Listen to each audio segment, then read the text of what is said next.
This is the Motorola Moto E6s, and today we would like to demonstrate that you can set the screen timeout value to never on this device.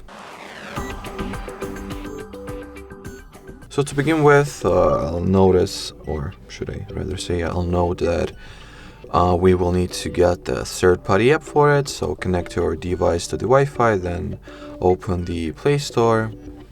In here type in the Caffeine. That's the name of the app that we are going to use, like so. Here we have the actual application, so let's go ahead and download it as well as install. Now we can go ahead and open it, and in here all that it's left to do is to set the timeout value over here to value that says infinite. And as long as the Caffeine app will be active in the background, so make sure not to close it, your screen will not go to sleep automatically at all, no matter for how much time it will be in the idle status. Alrighty, so that would be it. Thanks for watching, and bye bye.